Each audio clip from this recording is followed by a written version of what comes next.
Hi guys, it's Jimmy, and today I wanted to talk about how I became a collector. So it all started with the little Amiga here. This little Amiga from the 1950s belonged to my grandfather, and many years ago when he passed away, we were taking a look at this watch. Personally, not knowing anything about mechanical watches, growing up through the 80s and stuff, we all wore quartz watches. Didn't know anything about any of this kind of stuff. But anyway, we're looking at it. My brother started winding it, and it took off and started running. And I was just surprised that such an old watch left in a drawer could just get running again. Because when you grow up with these quartz watches and you throw it in the drawer and you go back 6 months later and it's not working, you just got used to, oh, it's not working. I've got to take it down to the, down to one of those guys to get the battery changed. So that really got me interested in the mechanical movements. So I started researching, the history of the mechanical movements, all the way back to clock towers and things, and that got me interested in collecting pocket watches. So I went through a phase of collecting different pocket watches. Don't have many to show you. I only have 3 or 4 of them at the moment. I ended up flipping out of them and selling them and whatever. Pocket watches, chronographs like this, and the oldest pocket watch I had was over 250 years old. It was a Georgian Verge Fusee pocket watch from London by the maker's name was Ben Bulleen, and ended up flipping that into wristwatches. I started getting interested in vintage wristwatches. So the first ones I got with it, I was looking at Tudors because they're affordable, beautifully designed. I guess they look like a Rolex, so maybe that's what, not that I was collecting any Rolex at the time. So I started getting into these. While I was getting into these, I was sort of collecting anything that was either time only, sort of 3-handers, or time and date from the 1950s sort of onwards.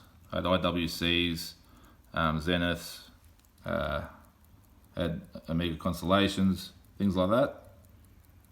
And during that time I was also picking up vintage chronographs of Japanese manufacturers. So the Seikos like this,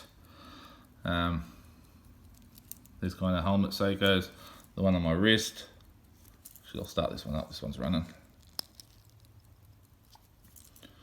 Because you could pick these up for a couple $100. Bellmatics, nice Bellmatic here, gold plated. Got some other Seikos there. Citizen Bullhead, just things like this. They're affordable, they're fun, and they still are fun. And then after I was doing that for a while, I decided to buy a nice new watch, something mechanical, and my first watch was this RSBC4. And after this watch, every year I would make sure I bought something nice, something new, something nice. I was kept collecting vintage, but I was always collecting something new every year. I thought I'll just do one a year. That lasted 2 years, and after that I just went straight down that rabbit hole of buying, trading, flipping, you name it. I was doing everything.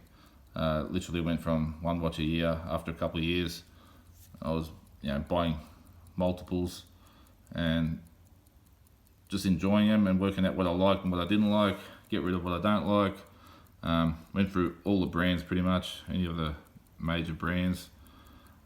And currently now, I'm still very interested in vintage Rolex. It's just getting hard to find good examples. And some of the grail ones I like are just getting out of reach. Sort of scares me to spend that much on a vintage watch. I'll just start going above 100,000 for some of the grails that I like. I don't know.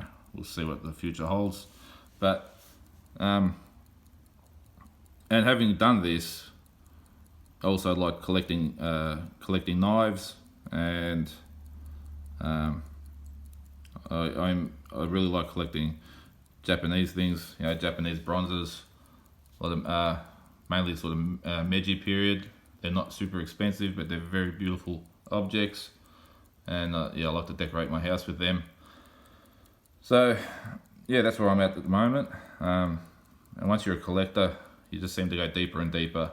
And I don't know if I'll start collecting other things as well, but at the moment, it's mainly the watches and yeah, my Japanese art. I like that.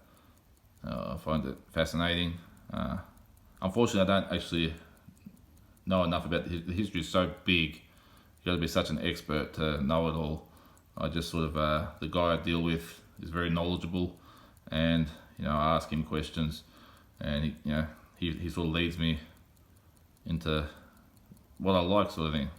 I know what I like. It's just that he just helps me with the knowledge, and that's all, guys. I hope you enjoyed it, and have a good day, and I'll see you next time. Bye bye.